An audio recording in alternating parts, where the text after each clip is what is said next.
అసలు ఈసారి రథసప్తమి ఎప్పుడు అనగా ఫిబ్రవరి 15, 2024 జరుపుకోవాలా, ఫిబ్రవరి 16వ తేదీన జరుపుకోవాలనే ధర్మ సందేహం చాలా మందిలో ఉంది.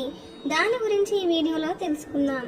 ముందుగా వీడియోని లైక్ చేసి మన ఛానల్ని సబ్స్క్రైబ్ చేసుకోవడం మాత్రం మర్చిపోకండి.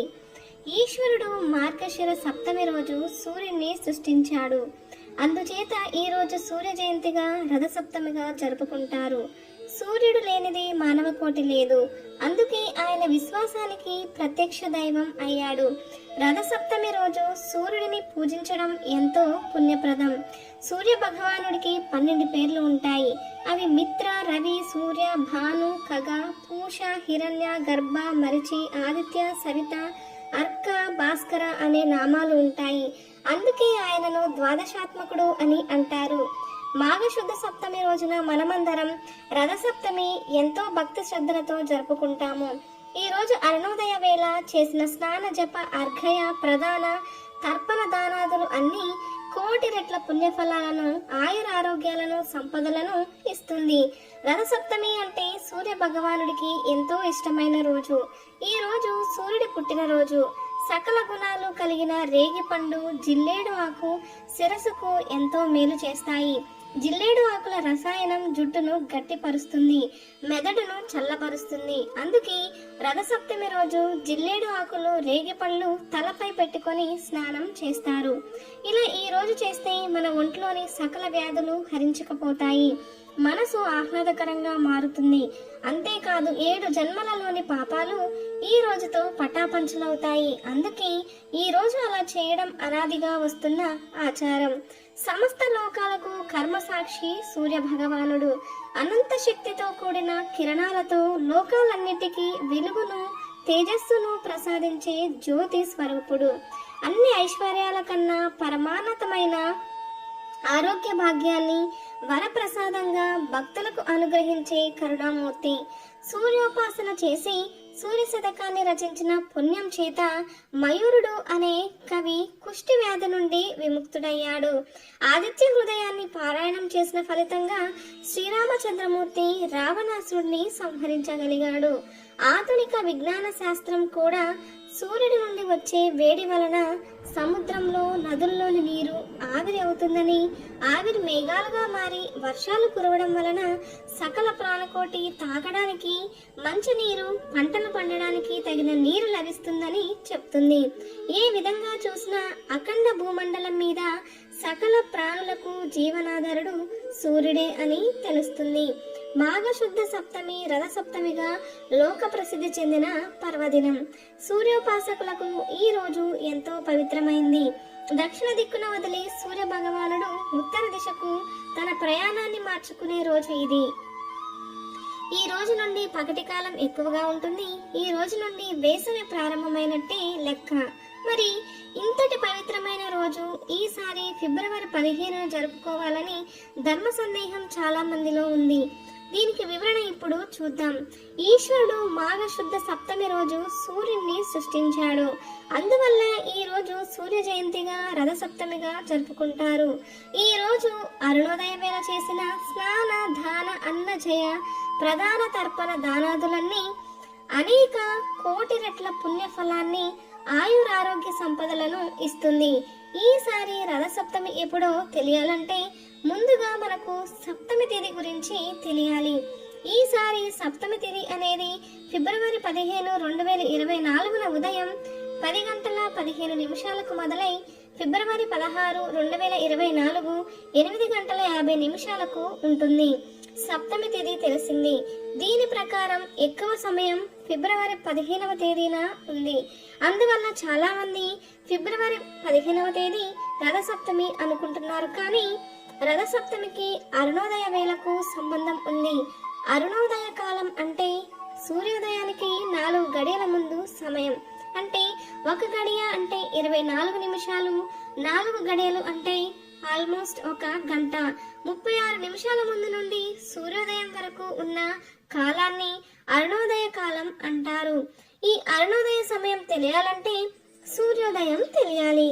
కానీ ఫిబ్రవరి 15వ తేదీ సూర్యోదయ కాలంలో సప్తమి తిథి లేదు. అందువల్ల ఫిబ్రవరి 15వ తేదీ రథ సప్తమిని జరుపుకోవడం కుదరదు. కానీ ఫిబ్రవరి 16వ తేదీ ఉదయం 8 గంటల 54 నిమిషాల వరకు ఉంటుంది. అంటే ఈ రోజున సూర్యోదయ సమయంలో సప్తమి తిథి ఉంది కాబట్టి ఈ రోజు రథ సప్తమిగా జరుపుకోవాలి.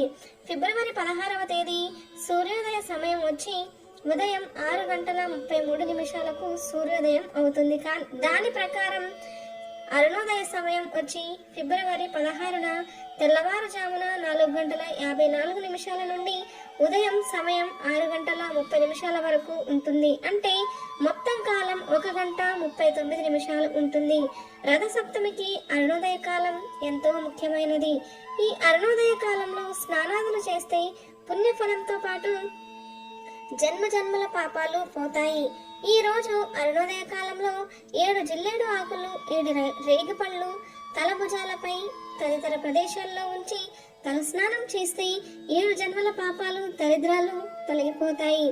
ఈ రోజు తులసి కోట వద్ద ఆవు పేడతో అలికి పసుపు కుంకుమలతో అలంకరించిన ముగ్గు మీద పిడకలను కుంపటిలాగా అమర్చి దాని మీద పసుపుతో అలంకరించిన కొత్త గిన్నె పెట్టి అందులో ఆవు పాలతో పొంగలి వండాలి.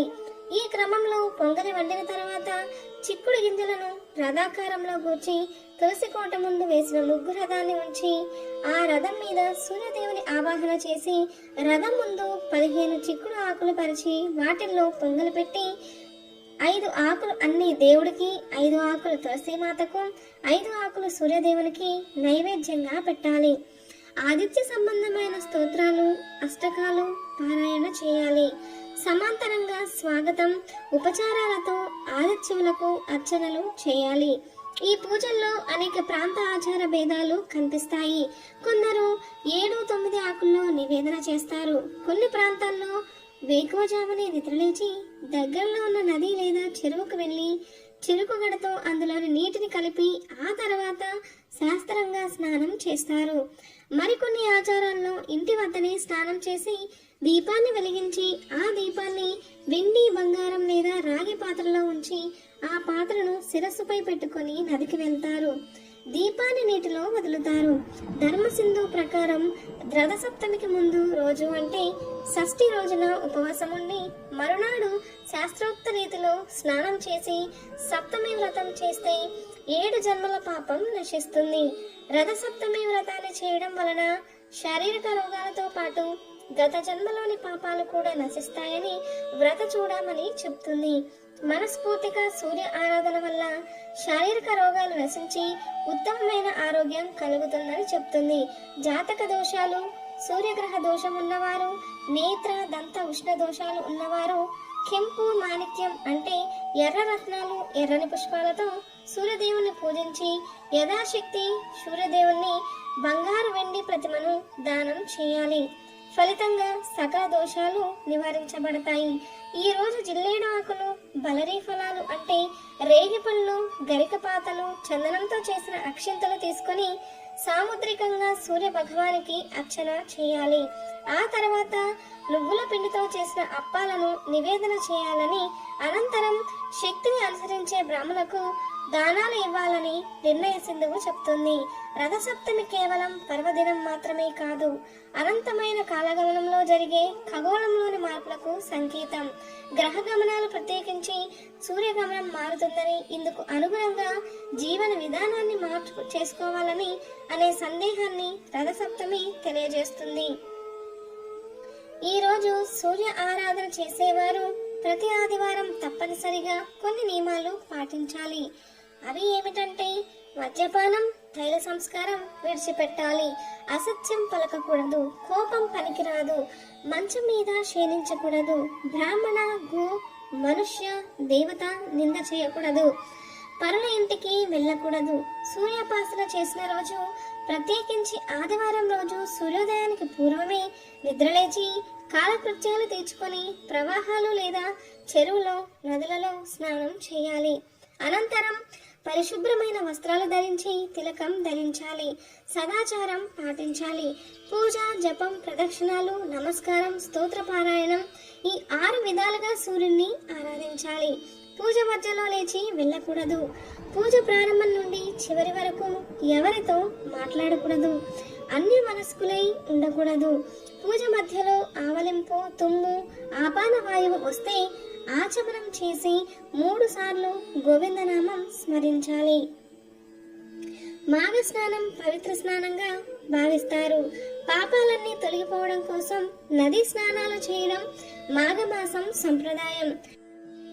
మాఘమాసంలో మాఘం అంటే పాపాలను నశింపజేసేది అని అర్థం వస్తుంది. అందుకే మనకున్న మాసాలలో మాఘమాసం ఎంతో పవిత్రమైన మాసం.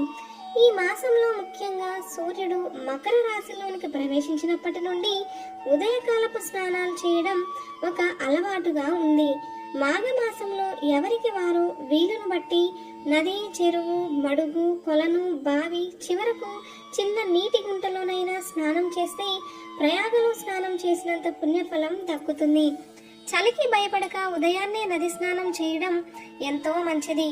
మాఘమాసంలో సూర్యుడు ఉన్న మకర రాశిని బట్టి ప్రదోష కాలంలో సూర్యకిరణాలు ఒక ప్రత్యేక కోణంలో భూమిని చేరతాయి. ఆ సమయంలో సూర్యకిరణాలలో ఉండే అతినీల లోహిత సూర్యకిరణాల సాంద్రతలో మార్పులు చోటు చేసుకుంటాయి. ఆధునిక శాస్త్రవేత్తలు సైతం మాఘమాసంలో సూర్యోదయానికి ముందే స్నానాలు చేయడం చాలా ఆరోగ్యవంతమైనదని చెప్తున్నారు. వేగంగా ప్రవహించే నీళ్ళలో చేసే స్నానాలు శ్రేష్టమైనవి అని పురాణాలు చెబుతున్నాయి. ఈ స్నానాలకు అధిష్టాన దైవం సూర్య భగవానుడు. స్నానం అనంతరం సూర్యుడికి అర్ఘ్యం సమర్పించడం ఒక ఆచారం. మాఘమాసంలో సూర్యోదయానికి ముందే ఇంట్లోనైనా స్నానం చేస్తే 6 సంవత్సరాల ఆగమశన స్నానం చేసిన ఫలితం వస్తుంది. బావి నీటి స్నానం 12 ఏళ్ల పుణ్యఫలాన్ని, తటాక స్నానం ద్విగుణం, నది స్నానం చతుర్గుణం, మహానంది స్నానం శతగుణం, గంగా స్నానం సహస్రగుణం, త్రివేణి సంగమ స్నానం నది శతగుణాన్ని ఇస్తాయి అని పురాణ వచనం. మాఘ స్నానంలో దివ్య తీర్థాలను స్మరించి పాప వినాశనం కోరుతూ స్నానం చేయడం శుభం. మాఘ పూర్ణిమ రోజు సముద్ర స్నానం మహిమాన్వితమైనది, ఫలదాయకం అంటారు. మాఘమాసంలో చేసే స్నాన జప తపములు చాలా ఉత్తమమైనవి.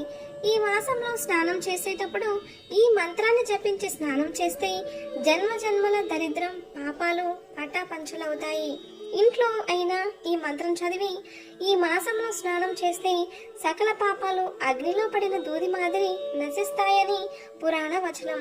ఆ శ్లోకం ఏంటంటే, దుఃఖ దారిద్ర్య నాశాయ శ్రీ విష్ణు తోషనాయిచ ప్రాతః స్నానం కరోమ్య భాగా పాప వినాశనం. ఇలా పఠించి స్నానం చేస్తే అన్ని పాపాలు పటాపంచలవుతాయి, కోటి జన్మల పుణ్యం లభిస్తుంది. మాఘమాసంలో మనం ఒక చిన్న దాని యొక్క మహిమను తెలియజేసే ఒక కథను విందాం. ఈ కథను మాఘమాసంలో విన్నంటనే జన్మ జన్మల పాపాలు పోయి కోటి జన్మల పుణ్యం కలుగుతుంది. సూత మహాముని మహామునులకు మాఘమాస స్నాన మహిమ తెలియజేస్తాడు. పూర్వం దిలీప మహారాజు ఉండేవాడు.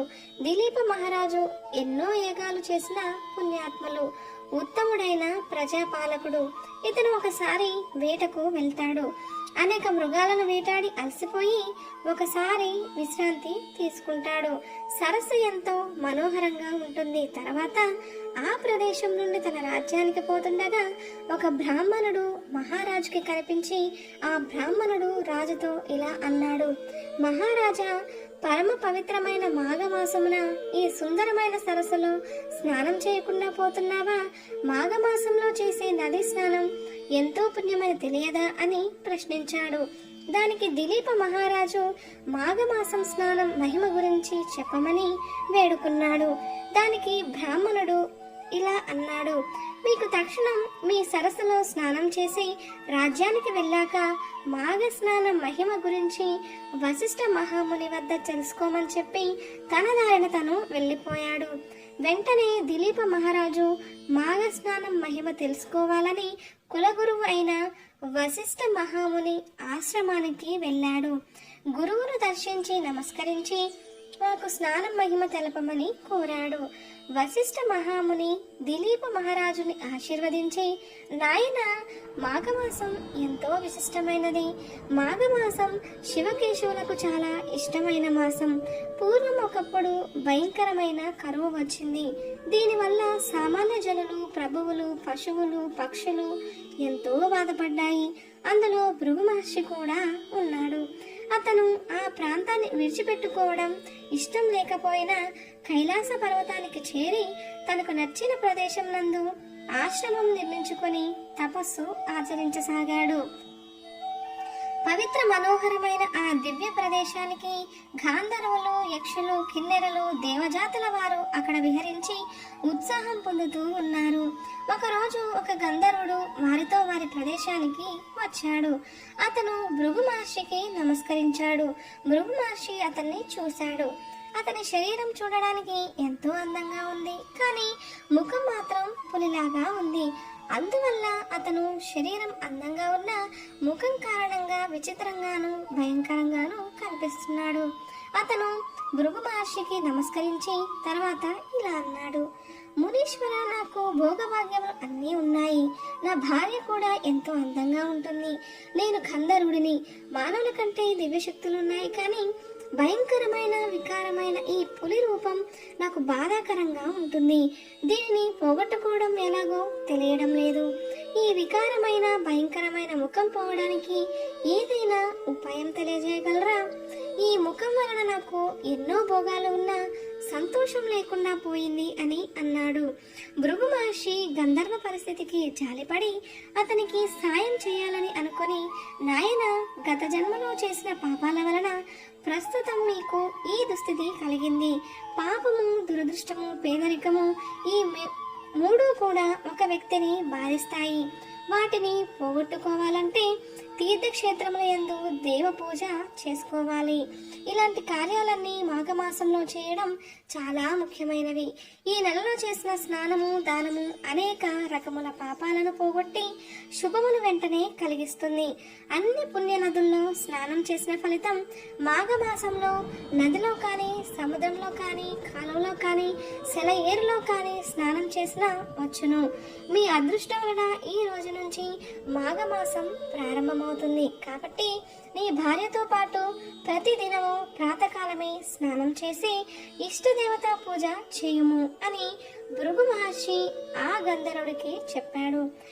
ఆ విధంగా మాఘ స్నానం ఆచరించాడు. వెంటనే పులి ముఖం పోయి సుందరమైన ముఖం వచ్చింది. గంధర్వుడు ఆశ్చర్యపడి ఈ మాఘమాసం మహిమ గురించి అందరికీ చెప్పడం మొదలుపెట్టాడు. తర్వాత భృగు మహర్షికి నమస్కరించాడు. తర్వాత గంధర్వుడు తన భార్యతో పాటు తన లోకానికి వెళ్ళిపోయాడు అని దిలీప మహారాజుకి వశిష్ఠ మహాముని వివరించాడు. కాబట్టి మాఘస్నానం ఎంతో మహాస్నానం. మాఘస్నానం ఎంతో పవిత్రమైనది. ఈ వీడియో మీకు నచ్చితే లైక్ చేసి ఛానల్ని సబ్స్క్రైబ్ చేసుకొని పక్కనే ఉన్న బెల్ ఐకాన్ని ప్రెస్ చేయడం మాత్రం మర్చిపోవద్దు.